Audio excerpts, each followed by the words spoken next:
Shamantakas Infraswari, Shamantakas Aurum. Premium 2, 3 and 4 BHK luxurious apartments near Pragati Nagar, Kaman, Bajpalli, Hyderabad. Hi hello అందరికీ నమస్కారం. This is Sudha గంటి. మీరు చూస్తున్నారు RTV. Johnny master మీద లైంగిక ఆరోపణల కేసు నమోదైంది. రాయదుర్గం పోలీసులు ఈ మేరకు కేసు నమోదు చేశారు. తనపై పలుమార్లు అత్యాచారం చేశారని ఒక లేడీ కోరియోగ్రాఫర్ ఫిర్యాదు చేసింది.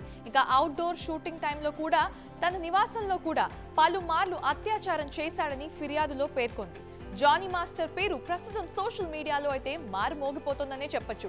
ఇక అంతేకాకుండా చెన్నై, ముంబై, హైదరాబాద్తో సహా వివిధ నగరాల్లో అవుట్డోర్ షూటింగ్ చేస్తున్నప్పుడు నార్సింగి ఉన్న నివాసంలో కూడా చాలా సార్లు ఆయన లైంగిక దాడి చేశారని ఆ యువతి పేర్కొంది. ఇంకా ఈ ఫిర్యాదు మేరకు జానీ మాస్టర్ మీద కేసు నమోదు చేశారు పోలీసులు. మరి దీనిపై అయితే జానీ మాస్టర్ ఏ విధంగా స్పందిస్తారో చూడాలి.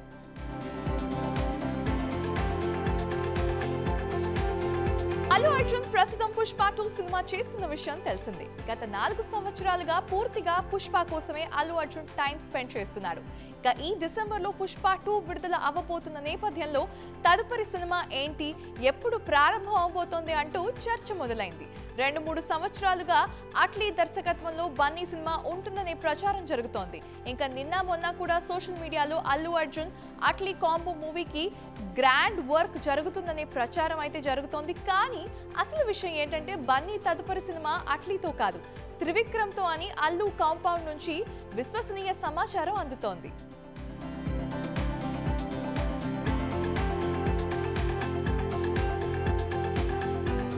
తమన్ ప్రస్తుతం ఆహాలో ఇండియన్ ఐడల్ షోకి జడ్జ్ గా వ్యవహరిస్తున్న సంగతి తెలిసిందే. ప్రస్తుతం తమన్ మాటలు సోషల్ మీడియాలో వైరల్ అవుతున్నాయి. అనుష్కతో తనకున్న అనుబంధాన్ని వివరించాడు. అనుష్కతో ఇంత మంచి రిలేషన్ ఉందా, ఇంత క్లోజా అని ఇప్పుడు నెటిజన్లు షాక్ అవుతున్నారు. అనుష్క నుంచి ప్రతి ఏడాది ఇచ్చిన మాట ప్రకారం సెప్టెంబర్లో ఒక ఐఫోన్ గిఫ్ట్ గా వస్తుందంట. ఇప్పుడు వాడుతున్న ఫోన్ కూడా అదేనట. హీరోయిన్ అని కాదు, తనకి ఇష్టమైన వ్యక్తి అని, చాలా మంచి పర్సన్ అని, గోల్డెన్ హార్ట్ అని, అందం గురించి మీరు పక్కన పెట్టండి, తను ఎంతో మంచి మనిషి అని, ఇన్సైడ్ బ్యూటిఫుల్ అని చెప్పేసి చెప్పుకొస్తున్నాడు. ఇప్పుడు అనుష్కతో భాగమతి 2 చేస్తున్నట్లుగా ప్రకటన చేశాడు. మామూలుగా తనకి ఐఫోన్స్ అంటే చాలా ఇష్టం అని భాగమతి టైంలో అనుష్కకి చెప్పాడట.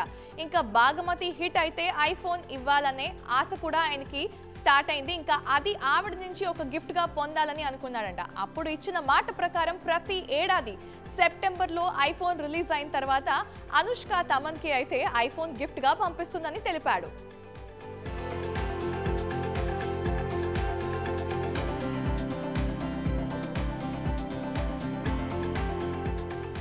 నేచురల్ స్టార్ నాని, ప్రియాంక మోహన్ జంటగా నటించిన సరిపోదా శనివారం బాక్స్ ఆఫీస్ దగ్గర సత్తా చాటింది. తాజాగా ఈ చిత్రం 100 కోట్ల క్లబ్ లో చేరినట్లు నిర్మాణ సంస్థ ప్రకటించింది. వివేక్ ఆత్రేయ తీసిన ఈ చిత్రంలో తమిళ డైరెక్టర్, నటుడు ఎస్.జే. సూర్య కీలక పాత్రలో నటించాడు. ఇంకా ఆగస్ట్ 29న రిలీజ్ అయిన ఆయన చిత్రం 20 రోజుల్లోనే NTR, Devara promotions full swing మీద ఉన్నాయి. నార్త్ ఆడియన్స్ కోసం అన్నట్లుగా సందీప్ రెడ్డి వంగతో దేవరా టీం ఇంటర్వ్యూ ప్లాన్ చేసింది.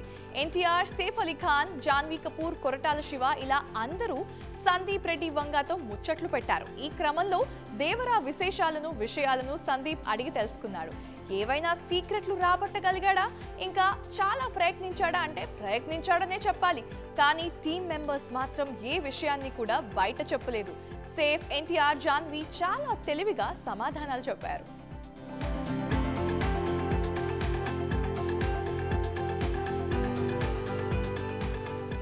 మత్తు వదలరా 2 సినిమాకి వచ్చిన positive mouth talk, reviews, audience response అందరికీ తెలిసిందే. సత్యానే ఈ మూవీకి మెయిన్ హీరో అని, మూవీని ఒంటి చేత్తో నిలబెట్టాడంటూ పొగిడేస్తున్నారు. రానున్న రోజుల్లో సత్య టాలీవుడ్ ని రూల్ చేస్తాడని, బ్రహ్మానందం, సునీల్ తర్వాత సత్య పేరు ఉంటుందని అంటున్నారు. ఇంకా నిన్నే మత్తు వదలరా 2 చూశాను. ఈ మధ్యకాలంలో మొదటి నుంచి చివరి దాకా ఇంతలా నవ్వించిన సినిమా నాకు కనపడలేదు. చివరి వరకు కూడా వదలకుండా చూశాను. ఇంకా ఈ క్రెడిట్ అంతా రితేష్ రాణాకి ఇవ్వాలి. ఇంకా అతని రాత, తీత, కోత, మోత ప్రతిదీ చక్కగా బ్యాలెన్స్ చేస్తూ మనల్ని వినోదం పరిచింది అని చెప్పేసి అభినందిస్తున్నారు మన చిరు. ఇంకా హ్యాట్స్ ఆఫ్ రితేష్ రాణా అని చెప్పేసి ప్రత్యేకంగా అభినందనలు తెలిపారు. ఇంకా అలాగే కాలభైరవ మ్యూజిక్ కూడా చాలా బాగుందని చెప్పేసి పెట్టేశాడు. స్టేజ్ మీద నిలబడి యాంకరింగ్ చేయడం అంటే మామూలు విషయం కాదు. స్టూడియోలో కూర్చుని యాంకరింగ్ చేయడం వేరు.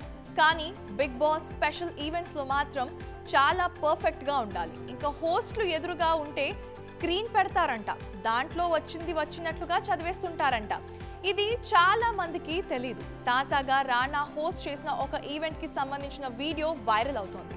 రాణా స్టేజ్ మీద అలవోకగా మాట్లాడేస్తున్నాడు, కానీ ఎదురుగా ప్రాంప్టర్ ఉంది, అందులో వచ్చింది వచ్చినట్లుగా చదివేస్తున్నాడట. దీంతో అది చూసిన నెటిజన్లు షాక్ అవుతున్నారు. ఏంటి యాంకరింగ్ ఇలా చేస్తారా అంటూ షాక్ అవుతున్నారు. ఇన్ని రోజులు ఈ యాంకర్స్ అంతా గుర్తు పెట్టుకుని మాట్లాడుతున్నారని అనుకునే వాళ్ళం, కానీ ఇలా చేస్తున్నారు చదువుతున్నారంటే పోయా మోసం అనుకుంటున్నారు. ఇంకా ఈ వార్త నెట్టింట వైరల్ గా మారింది.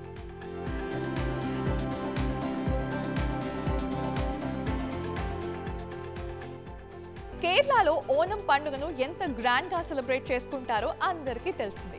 మనకి ఉగాది ఎలాగో కేరళలో ఓనం అలా. వీరికి ఇది తొలి పండుగ. ఈ కేరళ కుట్టీలు ఓనం స్పెషల్ చీరకట్టులతో అయితే మెరిసిపోతున్నారనే చెప్పాలి. ట్రెడిషనల్ లుక్స్ తో తారలు తడుక్కుమంటున్నారు. ఇంకా ఇది తాజాగా అనుపమ, మాళవిక, ప్రియమణి, జాను పాప, గౌరీ, బిగ్ బాస్, సాక్షి అగర్వాల్ ఇంకా చాలా మంది అయితే ఓనం ఫెస్టివల్ ని అద్భుతంగా సెలబ్రేట్ చేసుకున్నారు. వాళ్ళ చీర కట్టు ఏదైతే ఉందో అది అదిరిపోయిందనే చెప్పాలి.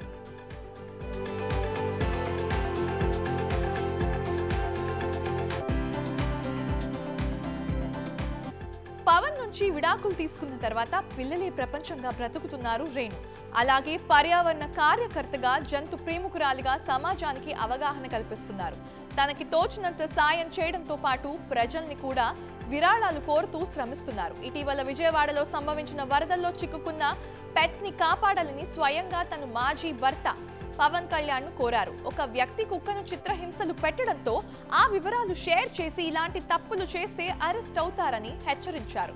మనుషులు చాలా స్వార్థంగా మారుతున్నారని, వారి చుట్టూ ఉన్న ప్రకృతిని నాశనం చేస్తున్నారని, కేవలం డబ్బు సంపాదించడం ఇంకా డిజైనర్ బట్టలు వేసుకోవడం, పార్టీకి వెళ్లడం ఒక్కటే విజయానికి నాంది కాదు అంటూ రేణు దేశాయ్ అయితే వార్తలు వైరల్ అవుతున్నాయనే చెప్పొచ్చు. ఆవిడ ఇలా చెప్పుకొచ్చారు, అవసరమైతే మీరు మీ పనులు చేసుకుంటూ పర్యావరణాన్ని కాపాడండి, అలాగే పెట్స్ ని కూడా సంరక్షించండి అంటూ ఆవిడ చెప్పుకొచ్చారు.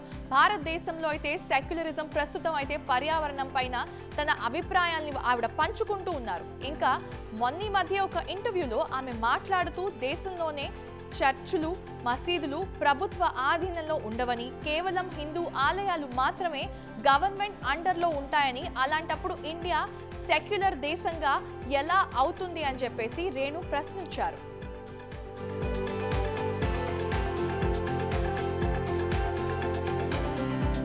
జాన్వీ కపూర్ శ్రీదేవి కూతురు అనో లేదా బోనీ కపూర్ సపోర్ట్ ఉందనో తెలియదు, కానీ జాన్వీకి కాస్త ఫ్యాన్ ఫాలోయింగ్ ఎక్కువే అనిపిస్తుందబ్బా. ఇంకా దేవరా ప్రమోషన్స్ లో ఫుల్ టు ఫుల్ బిజీ అయిపోయిన జాన్వీ అండ్ ఎన్టీఆర్ దేవరా సినిమాకి సంబంధించి ఈ మధ్య ఒక చిన్న కథ నడుస్తోంది. అది నాకెంత నీకెంత, ఐ మీన్ రెమ్యూనరేషన్ అండి. దీంతో ఈమె ఏకంగా మొదటి సినిమాకి 3.5 కోట్లు అడిగితే అంత మొత్తం ఇచ్చేందుకు సిద్ధమయ్యారు టీం. ఇక దీంతో అంతా జాహ్నవి 3.5 కోట్లు తీసుకుంది రెమ్యూనరేషన్ అనే వార్తలు వైరల్ గా మారాయి. ప్రస్తుతం అయితే ఈ ట్విస్ట్ అయితే వినిపిస్తోంది. కాగా ఇప్పుడు బాలీవుడ్ వర్గాల్లో వినిపిస్తున్న లేటెస్ట్ రూమర్స్ ప్రకారం ఈమె 3.5 కోట్లు కాదు, ఏకంగా 5 కోట్ల రెమ్యూనరేషన్ డిమాండ్ చేసినట్లుగా తెలుస్తోంది. అంతేకాకుండా ఈ మొత్తాన్ని కూడా ఈమె ఈ భారీ ప్రాజెక్ట్ కి అందుకున్నట్లుగా మన టీం వర్గాలు అయితే చెప్తున్నాయి. ఇంకా సోషల్ మీడియాలో ఈ వార్త వైరల్ అవుతోంది.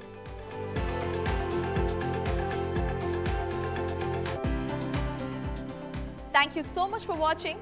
ఇది ఇవాల్టి ఆర్టీవీ చిత్రాలు. మరెన్నో విశేషాలకి చూస్తూనే ఉండండి ఆర్టీవీ. మరిన్ని వీడియోస్ కోసం ఛానల్ ని సబ్స్క్రైబ్ చేయండి. లేటెస్ట్ అప్డేట్స్ కోసం వాట్సాప్ ఛానల్ ని ఫాలో చేయండి. అండ్ లింక్ డిస్క్రిప్షన్ లో ఉంది.